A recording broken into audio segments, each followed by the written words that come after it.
Well, the name Herb Carnegie may not be familiar to some of you, but in the world of hockey, he is perhaps known as the best player never to play in the NHL.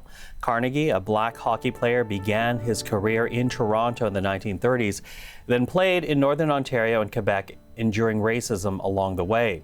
He made his way to the Quebec Hockey League, where he was named Most Valuable Player 3 years in a row. But despite his talent, Carnegie was denied the chance to play in the NHL because of the color of his skin.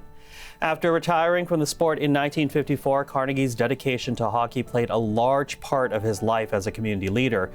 He established the Future Aces Hockey School, the first registered hockey school in Canada, and founded the Future Aces Foundation, which awards scholarships to secondary students right across the country. Carnegie's many honors include being named as a member of the Order of Canada and being named to Canada's Sports Hall of Fame. He died in 2012 at the age of 92. Now, one honor that has eluded Herb Carnegie is being included into the Hockey Hall of Fame. But our next guest, well, he's made it his mission to change that. Rane Carnegie is Herb Carnegie's grandson. He's also the founder of Own Aces Sports Group, which teaches hockey skills and provides mentorship and support to its members. And Rane joins us right now in Oshawa, Ontario. Rane, good to see you. Thanks for being with us. Michael, thank you very much for having me on your show. Very happy to have you here. Listen, your grandfather, he's been described as one of the best, if not the best, black hockey player ever produced in this country. And yet, as we said, he was never allowed to play in the NHL. So talk to us a bit more about the accomplishments he had as a hockey player and exactly why he was never called up to the big league. Well, Michael, that's it's a hard question to answer. I mean, my grandfather, as you mentioned in the opening of your show, three-time MVP in the highest league outside of the NHL in his time, played with Jean Beliveau, who's on record as saying as my grandfather was one of the best players that he ever played with, and that he actually learned from my grandfather, because back then it was the youngsters who learned from the old folks like my grandfather would have been at that time of Mr. Beliveau's career. Started the first, registered hockey school in Canada, idolized, the Leafs, Foster Hewitt, it's every kid's dream as soon as they lace up those skates to play at the highest level.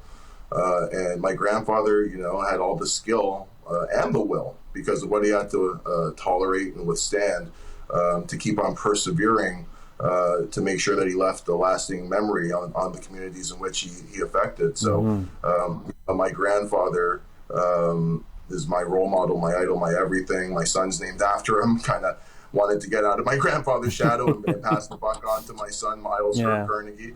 But he's given everything to anybody that came across his path. So, I think that we'd be hard pressed to find somebody with his resume that's already in the Hockey Hall of Fame. And I think that now, given what I call the racial awakening that we're in, this would be a nice, palatable way that's well documented that everybody can galvanize behind. And get this done. It's well overdue. Let me jump in there, though, because you mentioned Jean Beliveau, and we've noted the fact that there was a color barrier for your grandfather, but Jean Beliveau knew that, and he talked about it as well. Yeah, and Jean Beliveau was a true friend to our family, but more importantly to my grandfather, and it just speaks to his character. He's a legend of the game. What did Beliveau exactly say? Well, he said that my grandfather was a great hockey player and he deserved to be in the NHL, and it was his opinion that because of the color of his skin, he was denied that opportunity. So, in my opinion, Jean Beliveau is one of the top 10 in any generation in the NHL. When somebody like that makes that kind of statement, I think that speaks volumes to the ability that my grandfather had, and it gives me every bit of confidence that I need to continue on with this push, because I hold Mr. Beliveau in such high regard, as does the hockey community. And stats don't lie. My grandfather was a 3-time MVP in a row. So, did your grandfather in life ever talk to you about the kind of racism he faced? Did he share stories with you about what it was like to be a black hockey player at the time? My grandfather was a positive person, right? He told me, on many occasions, some of his experiences. When I would share experiences that happened to me, he was the person that I would go to help calm me down as a young black hockey player going through my career. But for the most part, what I will say is, although we shared, some of those memories, what my grandfather used to always say is, son, in any negative, there's a positive. And if people are saying things about you, you're doing a good job. Be worried when they're not saying anything about you. That's when you know that you maybe should be picking a different profession. But they're saying something about you, good or bad. Find the positive. And some people are just, uneducated, unfortunately, and don't realize that their words hold weight. And I was fortunate enough to have my grandfather to lean on in that respect. But there's a lot of, visible minorities in the BIPOC community that don't have that kind of, resource readily available to them. So that's what we try to do with Onasis, is just be that resource. I've lived a life that I'm not proud of, but I am now this person that I am proud of, and trying to pass on those experiences that I've learned to the next generation to hopefully instill leaders into this community that desperately needs it. And you've started a petition, you alluded to it right off top there, but you've started a petition to try to get your grandfather admitted and inducted to the Hockey Hall of Fame. It's on change.org, if I'm correct. Why is it important that your grandfather is in the Hockey Hall of Fame in particular at this time? Well, when I created the petition back in the summertime, it was on the heels of, the George Floyd murder that we saw live on television. Ahmaud Arbery, Breonna Taylor, Akeem Aliu's story, was really the inspiration for me as somebody that knows Akeem. We grew up playing hockey, together in the GTA area.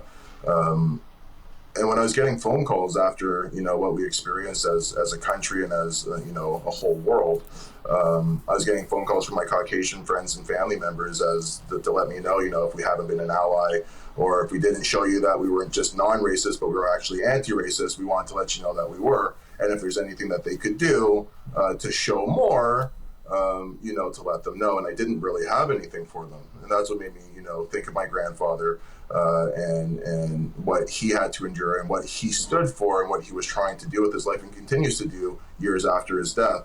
And that's why I created that petition. I thought that it was a way that, everybody could come together, well documented. If they didn't want to do the Black Lives Matter, or they wanted to do something in conjunction with the Black Lives Matter movement, with the blackout social media and all of those things, this was a way for everybody to, galvanize around. And his resume speaks for itself. The racial awakening, as I call it, that we're in. I just thought that it was a nice time for us to come together, promote somebody that, meant so much to a lot of people within this community and this world as a whole, and to help him get his just due. He was the Hockey Diversity Alliance with Manny McIntyre and his brother Ozzy before, Willie O'Ree, and without those, original pioneers, who knows where the game of hockey would be today, I just, it was hard for me to digest. I'm so proud of all the different initiatives that are out there. There's a lot of them. I partnered with a few different organizations, and I've been so blessed and so fortunate to connect with a lot of wonderful people while I've been on this path that we're trying to get through. Yes. And it's just been a wonderful experience for me and my family. And it will be even better when we get the job done. Well, Rane, we wish you well with the petition. Thank you for that.